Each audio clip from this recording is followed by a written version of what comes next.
like the MLK Center because it's fun there. We can have projects and we do cooking things, and I hope it opens. And I like the center, and I can meet new friends over there, and I like it so much. And I wish it would open back again.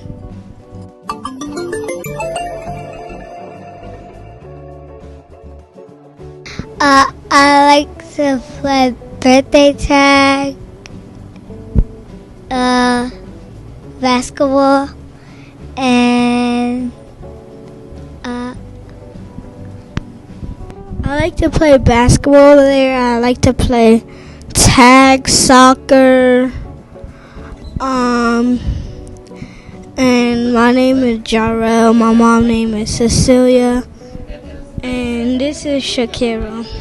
We like the MLK Center.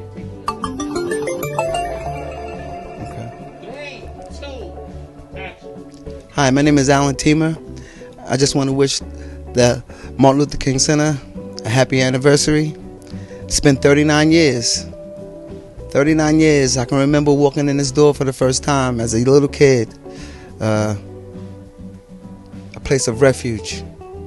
You know, spent a lot of time here after school, extra help with Miss Virginia.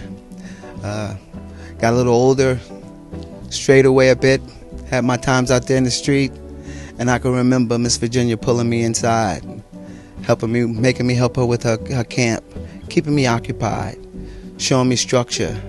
Not that I wasn't getting it at home, but you know, when we get outside, there's kids get involved in other things, but if they have another place of refuge with places like this that also implemented the same thing our parents was trying to implement at home, you know, it was huge for me, a big part of my life for me growing up to be who I am today.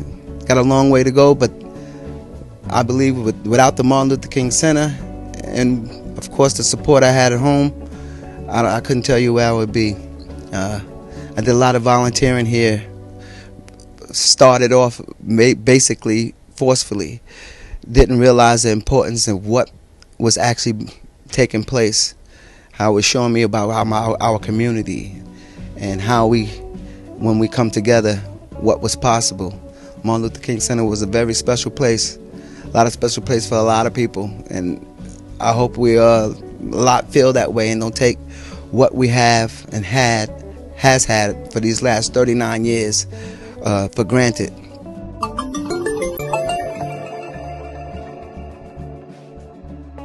Good afternoon. First of all, I'm going to take my mask off so maybe you can hear me better. My name is Victor Disler. I'm a resident of Long Beach, specifically Pine Street. I'm just around the corner from the Martin Luther King Center. And I testify, and I'm also a witness of how this center has helped the community with the leadership of James Hodges. We thank him for the help that he has provided the community, and first of all, we thank God for everything that he has done for this community and this country and the world. We thank you. This center has helped the community in the youth services. Also for the elderly, for the senior citizens, it has provided help. It has provided us in the whole community with clothing, food in time of this pandemic. And even when the pandemic wasn't here, this center provided help for the whole community. We thank God and James and all the volunteers here. Even I had to include myself as a volunteer because I've helped here before. And I would do it gladly for the community to help others. That's what we're here for, to help each other. This community has provided help and services for, like I said, for the youth, for the elderly, for people in need. Lots of people around the community and also out of the community have provided this center with help, with clothing. Some people have dropped off clothing, food, because this is a place of need.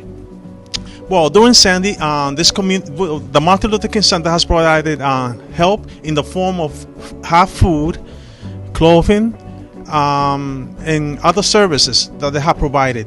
And we thank them for them. We thank them for that, and we thank God. Like I said, this community is always in need. And there's no it doesn't matter if you're Asian, Spanish, white, black. This center is for everybody. It's open for everybody.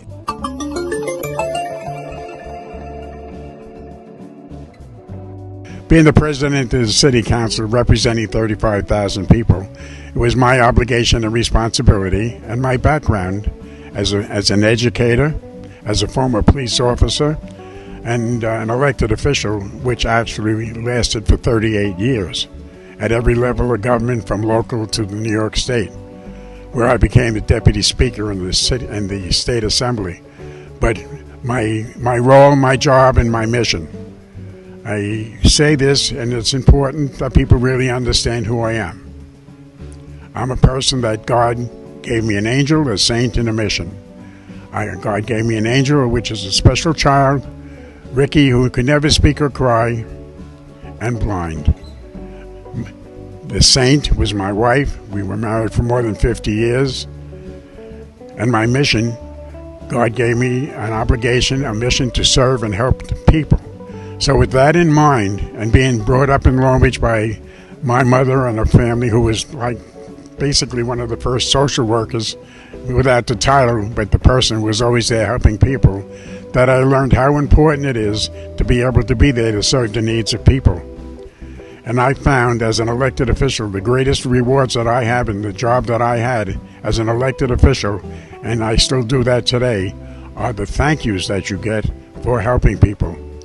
I just wish more people in government would be aware that it's not about power and money, but about people. That's most important. But getting back to the MLK Center, because people have to understand why this center is here.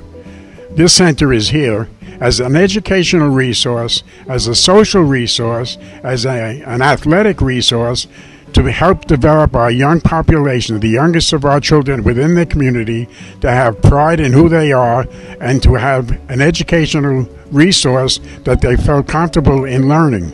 Not only learning academic skills, but skills in living with other people.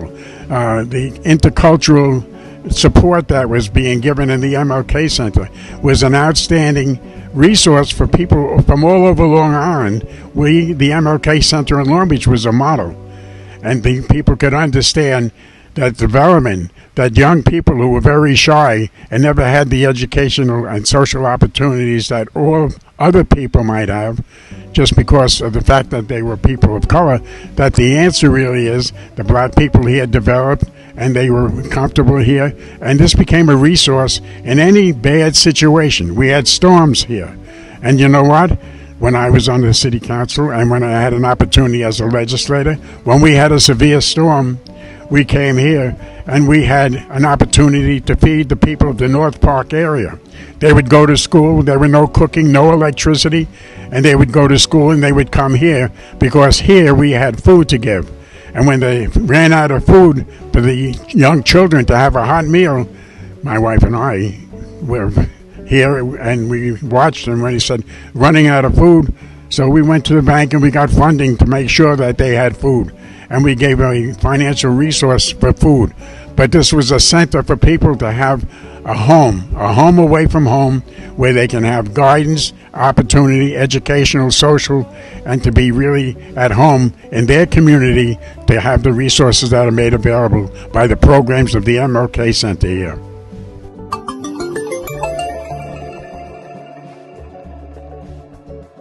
Martin Luther King and Reverend Evans. I mean, I go back a long time. I've been here my whole life.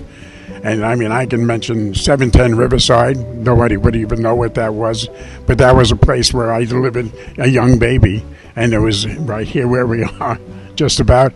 And I'm saying that in those days, you know, it was an educational opportunity for people to get to know the potential of all the people that lived here. And Martin Luther King, of course, was a hero that was acknowledged and noted for his desire for peace, love, and caring about all people. And that was a great inspiration for the people of the North Park area, as well as all the people in the city of Long Beach. The first one, 522 Park Place, between Chester Street and Market Street, which is I lived on. And we would always go around the corner. We wouldn't even have to go around the corner. We could go through the alley and come through the center through the back way. And back then in the early 70s, we had a great core of community leaders and advocates, for our community and what was best for our community, the people of color.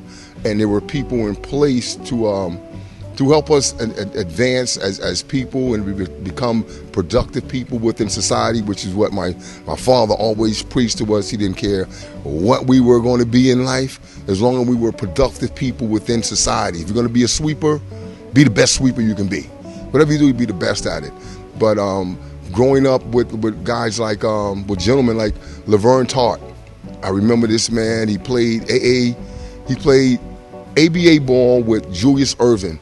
And he brought these giant figures of men to our community. As a little boy, you're looking up and you're seeing Julius Erving, Artist Gilmore's brother, and to watch these guys play on the court and then give back to the community.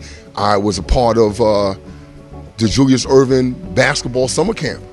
I played in this summer camp. They gave us sneakers, they gave us Chuck Taylors, and they gave us T-shirts, with Dr. J's name on them.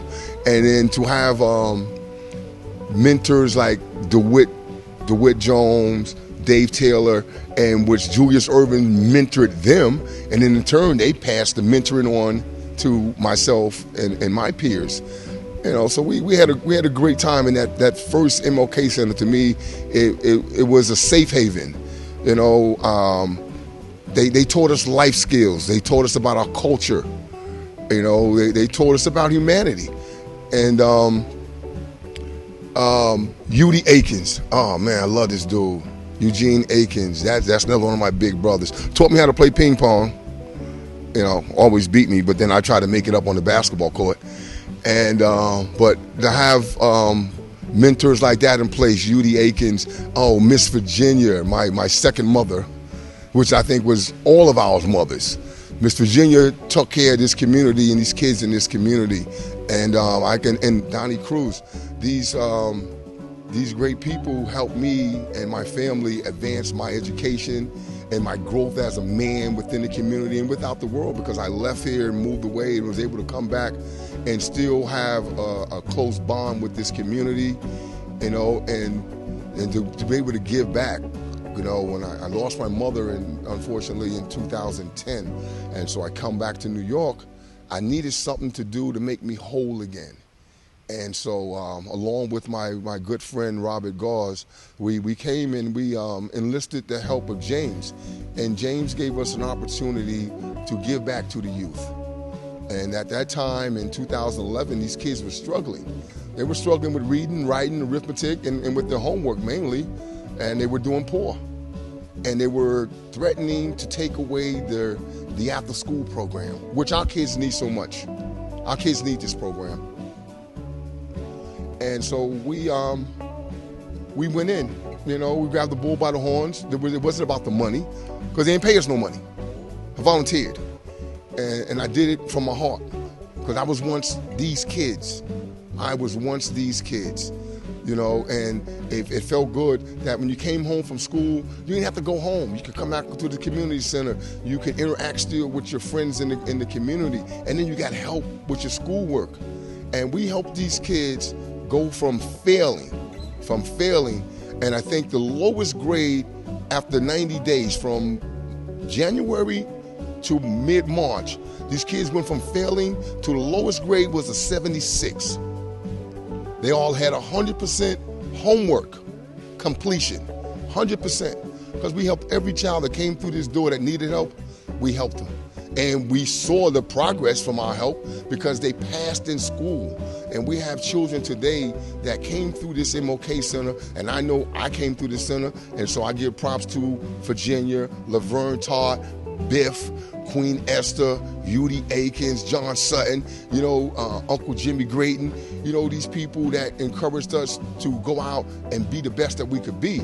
That there were no barriers, there was no glass ceiling. If it was, we shattered it. And here we are today fighting to sustain this great institution, this great community center that has helped so many people around the world. We all may not live in this community still, but we take from this community with us in our lives as we go out. I can always say, the rules. Wherever I go, I got Long Beach sand in my shoes. From Long Beach. I love Long Beach. I love this community center. I love this community. The kids, even the grown-ups, they refer to me as Uncle Jay. And they know, as my mother and my father did, they helped anyone that they could within this community. They raised their kids in this community because they loved it and they cared for it, and they have their footprint here.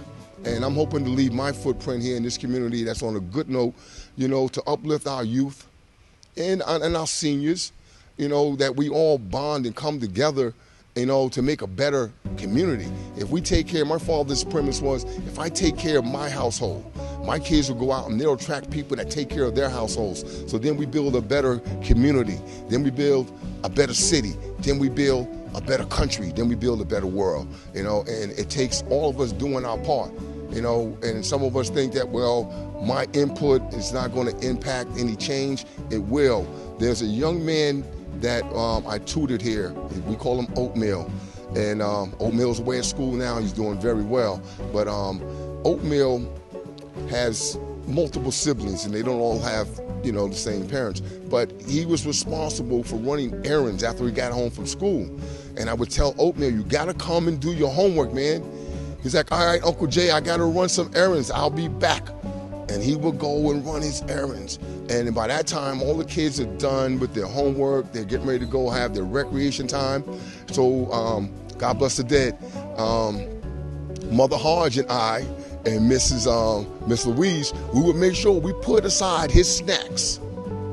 So when he got finished running his errands, he came back. I would help him do his homework. He had his snacks, and he went to school the next day, and he was able to participate in class because his homework was completed. And then this kid went on to graduate and go to college. And I saw him a couple of years ago, and he said, thank you, Uncle Jay, you never gave up on me. And he says, look down the block. I looked down the block. He said, you see that car? That's a BMW. That's my car. And I was so proud of this kid that he was thanking me for helping him. Actually, he was helping me. I needed to be grounded again because I was at a loss after losing my mother. I had no direction, and where I'm going to go. I'm going to stay in the South, come back to New York. But when I came back, and these kids gave me the sense of need, like, we need you, Uncle Jay. And I stepped up, and I can name a few more of these young men that we, DeAndre Horn, Elwie's son, Jaron Matten's nephew. These kids went away to college, and they come back and they still give back to the community because they see us do it, so they mimic what we do. Regardless of where we go in this world, we always try to come back and help out with where we came from. I come from here. I'm always going to help here. I'm going to help Long Beach every chance I get.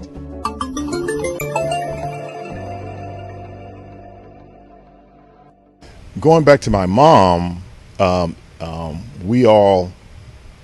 was born in Memphis, Tennessee, and my mother in Memphis, that's where King was doing the marches in '68, and she was working all the time, so she wasn't able to march with them, even though she wanted to.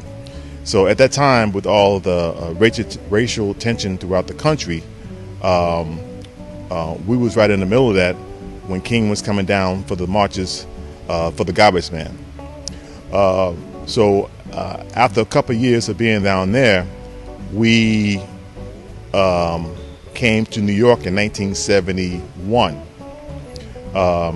And then my mother started to work for the telephone company in '72. And then at that time, we moved into 225 West Park Avenue. And at that time, she was kind of maybe 1973, 74, she was kind of bored. So she decided to start going to the city council meetings once a month. Me myself, I was really into basketball at that time. So I would just see her go. I'm about 13 years old, something like that. She would just go to these meetings just to sit and observe. At that time, she wasn't part of any kind of committees and things like that.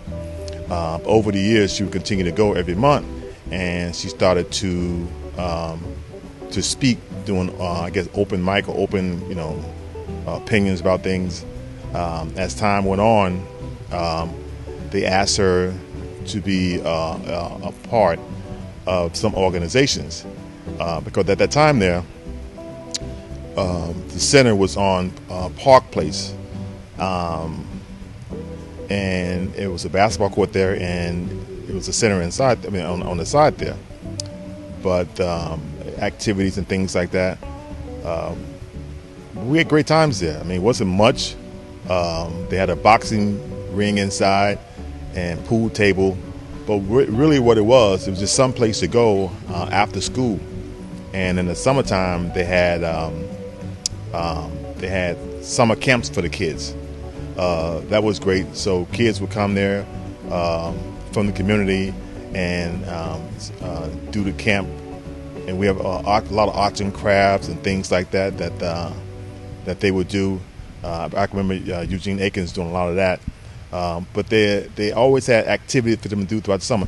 And then at that time it was called Neighborhood Youth Program, where they would give high school kids jobs in the summertime.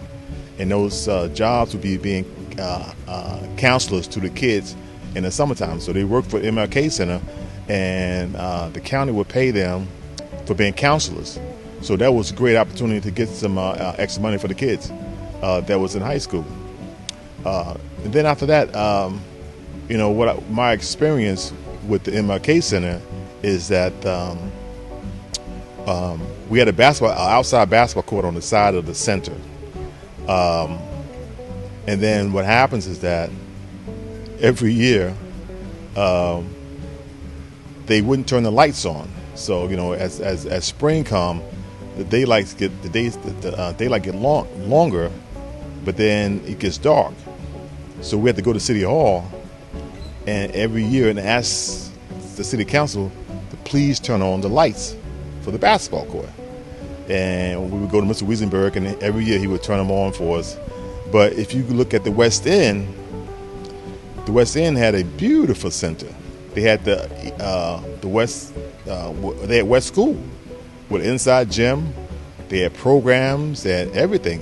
Actually, I worked one year there in the summertime as a tutor for some of the kids for reading. But they had a beautiful gym. We had nothing like that at all. Okay, we had nothing. I mean, besides the center that we had. So what happened was that my mother started going to these meetings, and all of a sudden, some money was coming into the community from the government for the North Park area. And the money was being allocated. Some of the money was allocated to do what they have right there, Stop and Shop. That whole mall that you see right there on Park Avenue, those used to be houses and storefront on Park Avenue. So what the plan was, they're going to tear down the storefronts on Park Avenue and tear down the houses that's on, I think that's Chester Street. Okay. And also tear down the center. Now, okay, but some of the money was allocated for the North Park area for the center. So the issue came down to in the meeting for the city council, my mother going back and forth with them. They wanted to take that money and put it someplace else and not give the money to the center. Okay, so there was a big fight about that. But at that time, racial tension in Long Beach was at a high peak. To give you a perfect example, there was a baseball game. I think it was maybe 79 or 80 at the Long Beach Recreation Center, and the MLK Center. We're playing baseball against, I guess, the East End um, um, Center, and a fight broke out. And this fight continued on the baseball field into the streets. And in some kind of way, it got up to the train station. Now, I was at the center at that time, playing basketball, and all of a sudden I see my mother up here. And at that time, she was the president of, I think, the MLK Center. And so she's not a big lady, she's a small lady. So I said, Mom, we gotta get out of here. My brother was there too, Christopher. I said, Mom, we gotta get out of here. So all of a sudden I see the police come with riot gear. You understand? Like you see on TV now, riot gear. I said, Mom, we gotta get out of here. And she said, no, y'all go home. I have to stay here. I said, why you gotta stay here? Because this is what I signed up for. So she's looking out to her community in this kind of situation. But it was one thing about my mother in the community that people respected her so much, and she deflated that situation without anybody getting arrested, without anybody getting hurt. Okay, and they all went their separate ways. I wasn't there because I went home like she told me to do. But the next day, people told me what a great job she's doing, diffusing the situation at that time. But as time went on, she just worked. I remember her going to meetings all the time.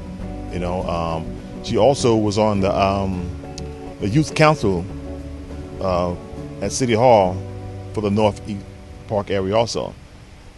She did that also. She also was part of Eastern Star also. So she had a lot of different hats though, but that was just her passion at the time in her life though. She just was relentless. You know what I mean? She was very articulate the way she spoke, and she was just very good at what she did. Me myself, I was there, just watching her do what she did. At that time, I was, going through high school, and also, then I went to college, and then when I started to drive, be able to drive, I asked her, on the weekend, Mom, got the car, and she said, yes, because I'm going to a meeting. So I was happy that she go to the meeting because I get a chance to get the car, and she can get a ride home from one of her friends at the meeting. So I was happy about that. But she was just relentless, and I guess when you be going through things in life, you don't really appreciate when people do things that are so amazing, until they're gone, and you look back and see, something, that was an incredible lady. I think back and think that she taught me growing up, being independent and things like that, and to help me with my life today, and have helped me through my whole career. Doesn't a day go by I don't think about the thing that she taught me about life, and about that there's nothing that you can't do if you put your mind to it and put God into the mix. And I think that's what she had when she had this vision for this center. I look around now and look at the center now and how amazed it is and how beautiful it is, and because this spot here that this center is on used to be a sand lot. There was nothing here but sand. Okay, and they took this lot and started to break ground, and this is what it was. So it was a great testimony to her, and also the other people that was on that board too, because they worked together, no jealousy, no animosity. They all had one common goal, and they fought and fought and fought, and they didn't take no for an answer, and they made it happen. But the thing about it though, at that time, you have to look around what was going on. Again, go back to the West End. They had a beautiful center. Okay, they had a center they had a center with a big gym inside their center. They had offices. I mean, I would go down there sometime. I was the only black person there. They had playroom, they had TV room, they had everything, and we had nothing at all. Okay, so, but the thing about that though, I guess we as people, we're just so accustomed, to having what we have, and they're just giving us whatever they want us to have, that we just never fought for anything. So my mother comes around and the board, and they say, listen, this is enough is enough. We want the same thing that they have. You understand? So that was the motivating factor right there, because we had nothing at all. There was nothing to do. Okay, if you in Long Beach in January, okay, after school, what do? Where do you go? You do nothing. Okay, and a lot of times, a lot of kids got in trouble because of that. Got in trouble or started having a lot of babies. Okay, so this is something. Looking back, this is something that they had to get. Okay, and that they asked what was the motivating factor. That was the motivating factor because we had nothing at all. Okay, now then you come in, then all of a sudden it gets built, and all of a sudden now, you know, things happen. You got someplace to go. You got things to do. You know what I'm saying? They got programs. I mean, they got the foster grandparent program, which my grandma was a foster grandparent. They got a daycare here. Okay? They have things that they can do. People could come to. Basketball games. I mean, all kind of things. You know? Which, you know, me as a, you know, I played sports my whole life, played basketball.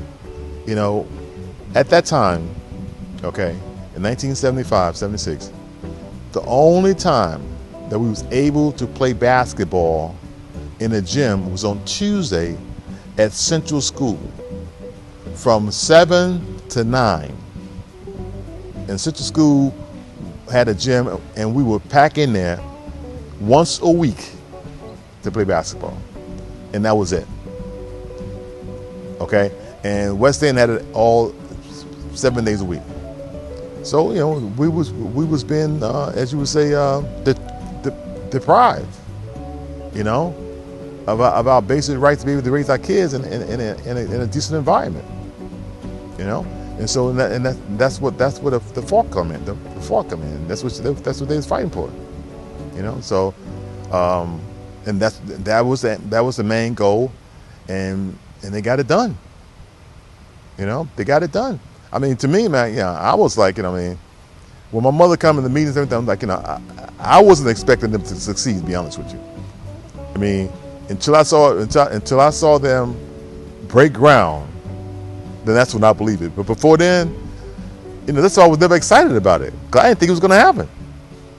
You know, I mean, even sitting there now, it just amazed me that they pulled this off. You know, it really is. So I give all the thanks to the board, what they did. It was amazing. It truly was amazing. And the center is continuing to grow and get better and better and better. And that's what it's all about. That's what Long Beach is all about. You know, Long Beach is a great place to grow up. Okay, I wouldn't want to grow up any place else but here, because this place is like a fraternity. You understand? Everybody knows everybody. Everybody's respecting everybody. And no matter where you go in the country, if you're from Long Beach, that says that, you know what, you went to the same school I did, some of the same teachers, you walked the same streets I did, you went through the same things that I did, you know. So to me, it was just an amazing place. That's why, even though I live in Freeport, I get up in morning time and run on the boardwalk, because I just like coming over that bridge. That's my connection to where I am now, and where I come from. You can never take that away. Anybody, if you talk to anybody from Long Beach, and that's white or black, they'll tell you, you know, Long Beach is a special place. You know what I mean? It really is. And so, you know, that to me, I think the biggest program that I experienced, one of the programs that I experienced, because I work for the Department of Senior Citizens Affairs for a while once I got out of college in Nassau County. And so I was aware of the programs that was being given to out Nassau County, you know, East Meadow, Hicksville, and, you know, Great Neck, and all these white neighborhoods that they was having. So now that we have a center here, and the way that it works is that, so if you have a center like this here, right, you can start all kinds of different programs and write grants and get money to support those programs. But see, if we don't have this facility, we can't write grants to get these programs. Let's say, for example, if you wanted to have we have, because they're gonna come and say, well, where are you gonna have this program at? We got rooms here, so this office is for alcohol counseling. Okay, this room here is for teenage pregnancy. Okay, this room here, the one on the first floor here, this is for the foster grandparent program. Okay, now the foster grandparent program for me, that was special because my grandmother, she was one of the foster grandparents. So seeing her get up in the morning time at 70 years old, getting dressed, coming out to the center, sitting down for 4 hours out of a day with kids, okay, that was in daycare, was the highlight of her day. You understand it? So those programs like that, the ones that I mentioned, are programs that we could not have had in the past, and that's what the center brings us. And even moving forward, if it's a program that we want to have, we could write a grant for it and get money for it. And then when you start writing grants, and receiving grants, that means you get money from the government for rent, for lights, things like that. Okay, because now the center is almost like a landlord to the program. Okay, so there's more funds that we get inside the center that we're able to use those funds to get, other things for the center. You know what I mean? And so when you get the center, it opens up a whole nother life for the center. There's so many other things that you can do. Okay, so that's why it's important to write those grants to get those money. And that's what the other centers were doing before. That's what West End was doing.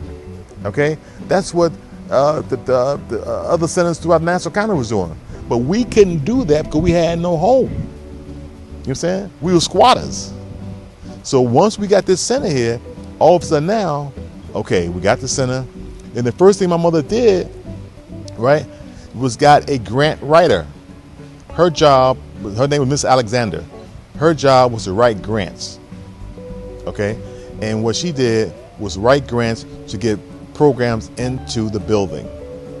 That's crucial. And that's how that's how I was able to grow. And even to this day, right, because that's the game. You see, nobody told us how the game was played though. But as time went on, we got the game and then we ran with it. I mean, and that was the turning point. And then me working in the Public Scenes in the Fair, I seen the grants. I was a grant technician myself at the same. I seen the grants. I see how much money come in. See what happened to that. Let's say if you get a program, let's say a teen pregnancy program, okay, and they get money from the state, okay. Now when you get money from the state, the county got to match that too. Okay, so now you're getting money from the state and you get money from the county. Okay, now you're going to get somebody to run the program. Okay, the money from the grant is going to pay that person to run the program. You understand? So that's how you get money, and then they use money for the like I said earlier for the office. All these different things here. You know what I mean? Or you say a lunch program. All these different programs that are there, okay, for the taking. And before we had the center, the reason we couldn't grow because we couldn't do no programs. You know what I mean? No after school program, no reading program, no literacy program, no GED program. You know what I'm saying? So all these things, once you got that building, then all of a sudden now things start to happen. But I would be remiss if I wouldn't say this here, is that one of the person that was on our side was Mr. Harvey Wiesenberg. He was our guardian angel on the city council because he was the guy that touched the conscience of the council. You understand that? So because when those meetings are over with, he would take them in council and talk to them and let them know how important these things are for the North Park area, you know. And so he was very, very instrumental in my life and in my mom's also, and getting things done in this community. Okay, because you know we could do only so much, but God put people in our lives to help us along the way, and He was definitely put in our lives with the center to help us along the way, you know. And He made it happen, and we made it happen though. So when you look at the center here, man, you know, you got to look at the foundation where it came from, and it came from those people like my mom and these other people working to get it started. Now, once they got it started, then to take it to the next level was getting the grants. Once they got the grants, now we're able to do things. Now that's what they're doing now. You know?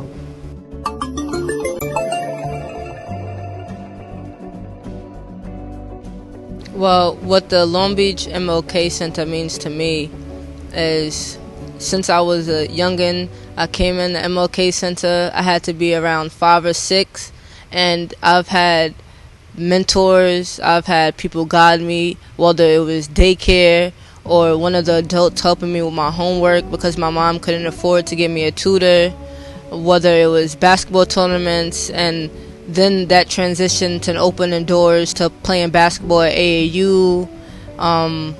It was just a lot, you know. They always had programs here to help us, to develop us, and to create a better future, you know. We're not in control of what we're born into, but we've had people in this community and in this center to help us, and I feel like we're slowly losing that, you know.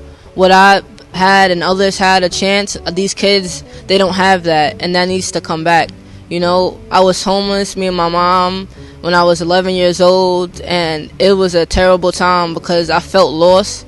I felt like I was going down the wrong path, and I was just so confused, and I didn't understand like what was happening. All I know is that I wanted to create a future for myself, and every time I felt lost, I would walk through these doors, and I would always smile. It would always brighten me up, because I knew as long as this MLK Center is here, I will be okay, because there's always going to be people that's going to guide me and that's going to help me through it. You know, it was just a space where I can call it my second home. I can work out. I can go upstairs to the computer lab if I needed help, or if I was struggling on a question for a test, a quiz, or homework, or anything. Like, it's just so much that I got out of the center. Like, it literally saved my life, because if I wasn't in the center or at practice or at home, what else is there to do? There's the streets, and once you get into the streets, if you don't get the correct guidance, you will be stuck in there, and once you're stuck, it's very hard to get out of a situation. So I'm just glad that I had the MLK in my life.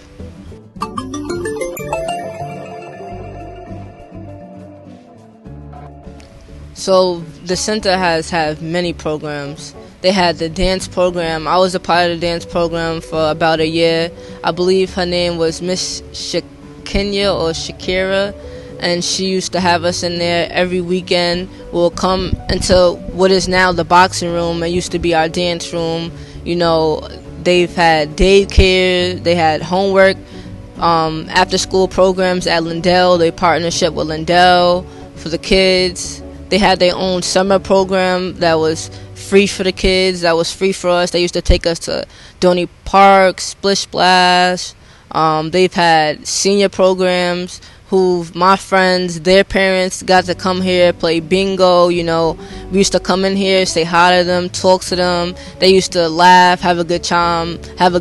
It was just a chance for them to hang out and to not feel like they're alone, especially that when you get older, you feel like no one really comes to check up on you. So that this just gave them a place to feel loved and to be remembered that we love them and that we appreciate them.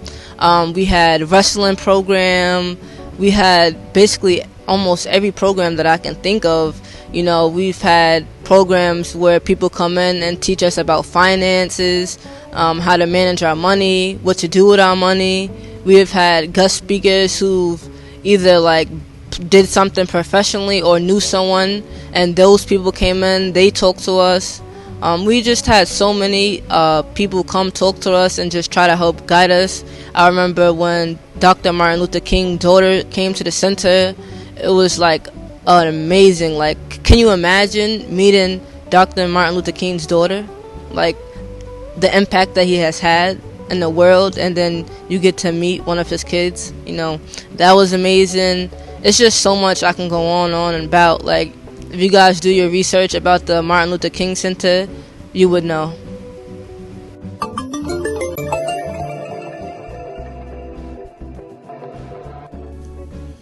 So I'm real grateful today for the importance that the MLK had in my life. I'm thankful for my beautiful fiance Lillian, and helping me to stay on the right path as well. And it's been 39 years. 39 years. I'm 40 years old, so I've been around just as long as the MLK, and it's been important in our lives. Therefore, we need y'all help to help keep this going 39 more years. It's a very important place for this community, and we celebrating the 39th anniversary, and peace and love to you all. Please support and please donate. Thank you.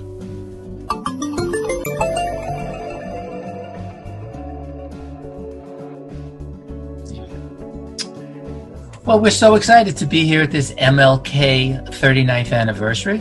I'm going to give the floor to my gorgeous, intelligent wife, Maria. Hi, folks. This is Maria Stramiello. My husband and I have participated in several Martin Luther King marches and events. The center has always been very welcoming, a very welcoming place. Therefore, I was very moved when COVID hit and I witnessed hundreds of people lined up to pick up meals at the center. Our good friends Bobby and Les, who are with us right now, and myself and my husband started contacting friends to let them know what good work the center does and continues to do. Our friends were very generous. We were happy and proud to celebrate this milestone with our neighbors and our friend James Hodge. Les and Bobby, the Hi. floor is yours. Hi. Obviously, this is Bobby, and I'm Les. We also want to thank Dennis and Maria for getting us involved in this most important organization. You know, we live in a great country, and we've made many, many strides in trying to fix some of the inequalities in our country relative to race, religion, and gender. We made a lot of progress, but so much more has to be done to really achieve full equality in this country. And the Martin Luther King organization is one of several organizations that are so important to helping us achieve these equalities that are so much needed. And people like James Hodge, who runs the Long Beach Martin Luther King, we need more people like James to volunteer their time and volunteer their management expertise to ensure that we achieve the results that we need. So I once again want to thank Dennis and Maria and my wife Bobby for this collaborative event. Thank you. Bobby, would you like to say anything? No, it's been a pleasure. Thank you for inviting us, repeating what Les has said. And we look forward to a long association with the center. Fantastic. Yeah, we're just honored to be a small part of a big pie here. I was moved, as my wife was moved, to see the need in our own local community. It's a shame that it took COVID to open up our eyes, or at least to open up my eyes. I know Maria's been involved longer than I, and I look forward to other opportunities to continually support this worthwhile organization. It's one of many. We can't do everything for everybody, but this is the slice of the pie that the four of us has decided to give an increased focus to. So congratulations, James. Congratulations, 39th birthday. And we look forward to ongoing activities. God bless you all. Amen. Amen. Mm-hmm.